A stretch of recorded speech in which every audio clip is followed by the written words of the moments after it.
Hi ಎಲ್ರಿಗೂ ನಮಸ್ಕಾರ. Welcome back to spice and miles channel. ನಾನಿವತ್ತು ಭಾನುವಾರದ ಸ್ಪೆಷಲ್ ಆಗಿ ಚಿಕನ್ ಲಿವರ್ ಫ್ರೈ ಮಾಡ್ತಾ ಇದ್ದೀನಿ. ಅದ್ರ ಜೊತೆಗೆ ಸ್ವಲ್ಪ ಗುಂಡ್ಗೆಕಾಯಿನೂ ತಗೊಂಡಿದ್ದೀನಿ. ಅದನ್ನು ನಾನು ಚೆನ್ನಾಗಿ ನೀರಲ್ಲಿ ತೊಳೆದು ಸಣ್ಣದಾಗಿ ಹೆಚ್ಚಿಟ್ಕೊಂಡಿದ್ದೀನಿ. ಇಲ್ಲಿ ಒಂದು 400 ಗ್ರಾಮ್ ಅಷ್ಟು ಗುಂಡ್ಗೆಕಾಯಿ ಇದೆ. ಫ್ರೈ ಮಾಡೋಕ್ಕೆ ಏನೇನು ಬೇಕು ಅಂತ ಇವಾಗ ತೋರಿಸ್ತೀನಿ. ಶುಂಠಿ, 2 ಬಿಡಿಸಿಟ್ಕೊಂಡಿರೋ ಬೆಳ್ಳುಳ್ಳಿ, ಹಾಗೆ ಮೀಡಿಯಮ್ ಸೈಜ್ದು ಒಂದು ಈರುಳ್ಳಿನ ಈ ಸೈಜ್ಗೆ ಕಟ್ ಮಾಡಿಟ್ಕೊಂಡಿದ್ದೀನಿ. ಅದ್ರ ಜೊತೆಗೆ ಒಂದು ಸ್ವಲ್ಪ ಕೊತ್ತಂಬರಿ ಸೊಪ್ಪು, ಹಾಗೆ ಒಂದು ಸ್ವಲ್ಪ ಪುದೀನ ತಗೊಂಡಿದ್ದೀನಿ. ಇದನ್ನು ಕೊನೆಗೆ ಹಾಕೋಣ. ಇದನ್ನು ನಾನು ರುಬ್ಬಲ್ಲ, ಹಂಗೆ ಒಗ್ಗರಣೆಗೆ ಹಾಕೋಕೆ ಇಟ್ಕೊಂಡಿದ್ದೀನಿ. ಈಗ ಇದನ್ನೆಲ್ಲ ರುಬ್ಬೋಣ. ಇದು ಮಾಡೋಕ್ಕೆ ತುಂಬ ಈಸಿ. ಕೊತ್ತಂಬರಿ, ಈರುಳ್ಳಿ, ಬೆಳ್ಳುಳ್ಳಿ,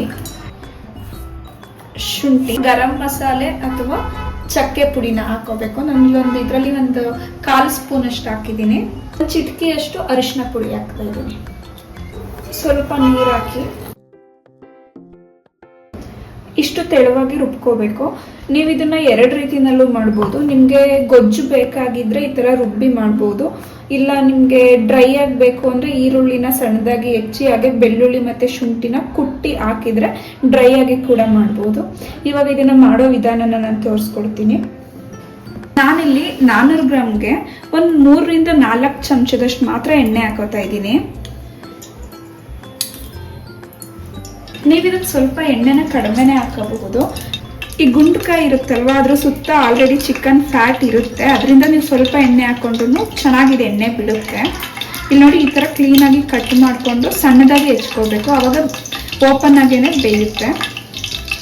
ಇವಾಗ ಎಣ್ಣೆ ಕಾದಿದೆ. ನಾವು ರುಬ್ಬಿರೋ ಮಸಾಲೆನ ಇದಕ್ಕೆ ಹಾಕೋಣ.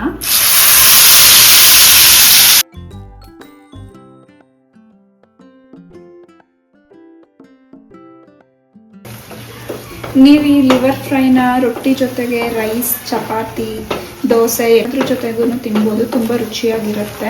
ಹಾಗೆ ಮಾಡೋಕ್ಕೂ ಕೂಡ ತುಂಬ ಕಡಿಮೆ ಸಮಯ ತಗೊಳುತ್ತೆ. ಈಸಿ ಕೂಡ.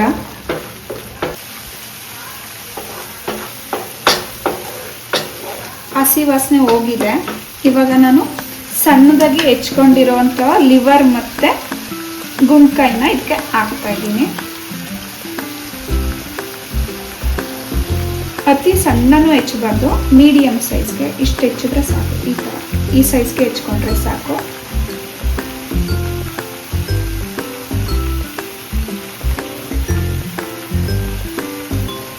ಲಿವರ್ನ ಸ್ವಲ್ಪ ದೊಡ್ಡದಾಗಿ ಹೆಚ್ಕೋಬೇಕು, ಯಾಕೆಂದರೆ ಇದು ಬೇಗ ಬೇಯುತ್ತೆ.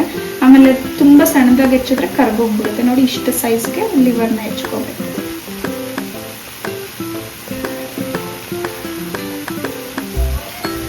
ಈಗ ಇದ್ರ ಮೇಲೆ ನಾನು 1 ಸ್ಪೂನ್ ಅಷ್ಟು ಉಪ್ಪನ್ನ ಹಾಕ್ತಾ ಇದ್ದೀನಿ. ಮಿಕ್ಸ್ ಮಾಡಿ ಚೆನ್ನಾಗಿ ಮಿಕ್ಸ್ ಮಾಡೋಣ.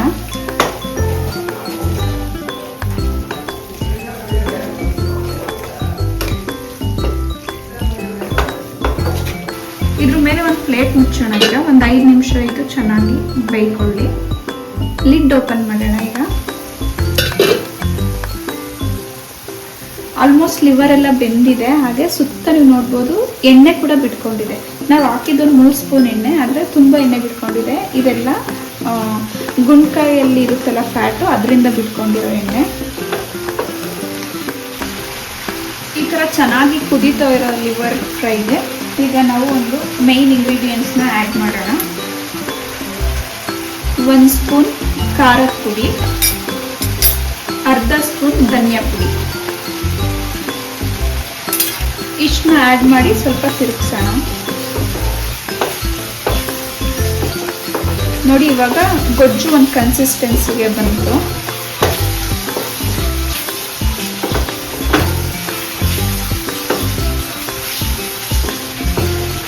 ಈ ರೆಸಿಪಿ ಮಾಡೋದು ತುಂಬ ಈಸಿ, ಮತ್ತು 10 ನಿಮಿಷದೊಳಗಡೆ ಈ ರೆಸಿಪಿನ ಮಾಡ್ಬಿಡ್ಬೋದು. ನೋಡಿ, ಖಾರ ಪುಡಿ ಹಾಕಿದ ತಕ್ಷಣ ಗೊಜ್ಜಾಯಿತು. ಇವಾಗ ಮುಂಚೆ ಸ್ವಲ್ಪ ನೀರಿತ್ತು, ಅದೆಲ್ಲ ಖಾರ ಪುಡಿ ಜೊತೆ ಬ್ಲೆಂಡ್ ಆಗಿ ಈಗ ಗೊಜ್ಜು ಥರ ಆಗಿದೆ. ಈ ಗೊಜ್ಜನ್ನ ನೀವು ಚಪಾತಿ, ರೊಟ್ಟಿ, ಅನ್ನದ ಜೊತೆ ಎಲ್ಲದ್ರ ಜೊತೆನೂ ತಿನ್ಬೋದು. ಇವಾಗ ಬಿಡಿಸಿಟ್ಕೊಂಡಿರೋಂಥ ಪುದೀನ ಇದ್ರ ಮೇಲೆ ಉದುರಿಸ್ತಾ ಇದ್ದೀನಿ. ನಾನು ಇದನ್ನು ಕಟ್ ಮಾಡಿಲ್ಲ, ಹಾಗೆ ಎಲೆ ಥರನೇ ಉದುರಿಸಿದ್ದೀನಿ. ಇದನ್ನು ಒಂದು 2 ನಿಮಿಷ ಮುಚ್ಚಿಬಿಟ್ಟು ಬೇಯಿಸೋಣ. 2 ನಿಮಿಷ ಸಾಕು. ಈಗ 2 ನಿಮಿಷ ಬಿಟ್ಟು ತೆಗೆದ್ರೆ ಎಣ್ಣೆ ಎಲ್ಲ ಸುತ್ತ ಬಿಟ್ಕೊಂಡಿರುತ್ತೆ. 1 ನಿಮಿಷ ಆಗಿದೆ. ನಾನೀಗ ಲಿಡ್ ಓಪನ್ ಮಾಡ್ತಿದ್ದೀನಿ. ನೀವು ನೋಡ್ಬೋದು ತುಂಬ ಚೆನ್ನಾಗಿ ಕಾಣಿಸ್ತಾ ಇದೆ.